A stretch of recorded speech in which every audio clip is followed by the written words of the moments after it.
ચાલો આજે એક બહુ જ મોટા સમાચાર વિશે વાત કરીએ. ગુજરાતના હજારો વિદ્યાર્થીઓ અને વાલીઓ માટે આ ખબર બહુ જ અગત્યની છે. પ્રાથમિક શાળાઓની પરીક્ષાની જે આખી સિસ્ટમ છે એમાં એક મોટો ફેરફાર આવ્યો છે. તો આ નવો નિયમ શું છે અને એના વિશે શું જાણવું જરૂરી છે, ચાલો બધું જ સ્ટેપ બાય સ્ટેપ સમજીએ. તો સૌથી મોટો અને સૌથી પહેલો ફેરફાર શું છે એ છે કે હવે ધોરણ 5 અને 8ના વિદ્યાર્થીઓ માટે વાર્ષિક પરીક્ષા પાસ કરવી ફરજિયાત કરી દેવામાં આવી છે. મતલબ પહેલાં જેવું નહીં કે પરીક્ષામાં ગમે તેટલા માર્ક્સ આવે, આગળના ધોરણમાં તો જતા જ રહેવાય. હવે એવું નહીં ચાલે. આ એક બહુ જ મહત્વનું પગલું છે. તો ચાલો હવે આ નવી પરીક્ષા નીતિની અંદર ઊંડા ઉતરીએ અને જોઈએ કે એમાં શું ખાસ છે. એટલે વાત એકદમ સિમ્પલ છે. ધોરણ 5 અને 8માં વાર્ષિક પરીક્ષા પાસ કરવી જ પડશે. જે નો ડિટેન્શન પોલિસી હતી, એટલે કે કોઈને નાપાસ નહીં કરવાની નીતિ, એ હવે આ બે ધોરણો માટે હટાવી દેવામાં આવી છે. આનો મુખ્ય હેતુ એ છે કે વિદ્યાર્થીઓ અને શાળાઓ બંનેમાં ભણતર પ્રત્યેની જવાબદારી વધે. હવે તરત જ મનમાં પહેલો સવાલ એ જ આવે કે પણ જો કોઈ બાળક નાપાસ થાય તો? આ સવાલ દરેક વાલીના મનમાં આવશે જ, પણ ગભરાવાની જરૂર નથી. સરકારે એનો પણ એક રસ્તો કાઢ્યો છે. જુઓ, અહીં વિદ્યાર્થીઓને એક બીજી તક મળે છે. જો કોઈ વિદ્યાર્થી પહેલા પ્રયાસમાં પાસ ન થઈ શકે તો વાર્તા ત્યાં જ પૂરી નથી થઈ જતી. એમને વેકેશનમાં સ્પેશિયલ કોચિંગ આપવામાં આવશે અને પછી ફરીથી પરીક્ષા આપવાનો મોકો મળશે. આ રીતે તેઓ પોતાનું આખું વર્ષ બચાવી શકે છે.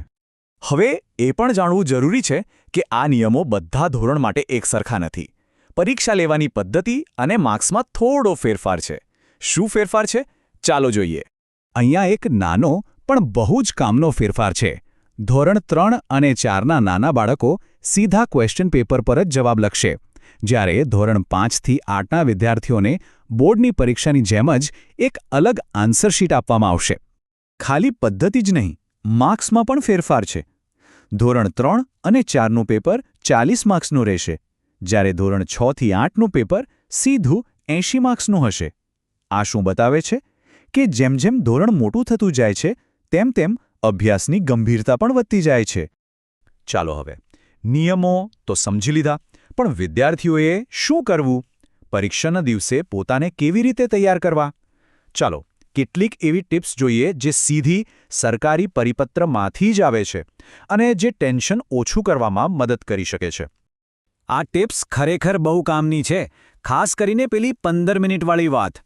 એ સમયમાં જ આખી ગેમ પ્લાન થઈ શકે છે. કયો સવાલ પહેલાં લખવો, કયો પછી. આ નાની નાની બાબતો જ છેલ્લે મોટો ફરક પાડે છે. અને હા, યાદ રાખજો, શાંત મનથી જ સારા જવાબો લખાય છે. વિદ્યાર્થીઓની વાત તો થઈ, પણ હવે વાત કરીએ વાલીઓની, જેમનો રોલ સૌથી અગત્યનો છે.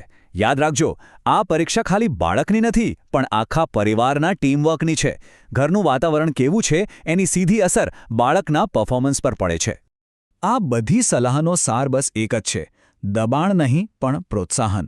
તારે 90% લાવવા જ પડશે એવું કહેવા કરતાં તું બસ તારું બેસ્ટ આપજે, અમે તારી સાથે છીએ. આ એક વાક્ય જાદુ કરી શકે છે. એ બાળકના મનમાંથી પરીક્ષાનો જે હાવ છે ને એને કાઢી નાખશે. અને આ જ વાત આખી ચર્ચાનો નિચોડ છે. પછી ભલે એ વિદ્યાર્થી હોય કે વાલી, યાદ રાખવા જેવી વાત એ છે કે તૈયારી તો કરવી જ પડે, પણ એનાથી પણ વધારે જરૂરી છે ટેન્શન ફ્રી અને પોઝિટિવ માહોલ. તો આ હતી નવા પરીક્ષા નિયમોની બધી જ જાણકારી. પણ જતા પહેલાં એક સવાલ પર વિચારવા જેવો છે. પુસ્તકો, ભણતર, ટ્યુશન, આ બધું તો ઠીક છે, પણ આ બધા સિવાય એવી કઈ એક વસ્તુ છે જે બાળકની સાચી સફળતા માટે સૌથી વધુ જરૂરી છે? આનો જવાબ કદાચ દરેક પરિવાર માટે અલગ હશે. વિચારજો જરૂર.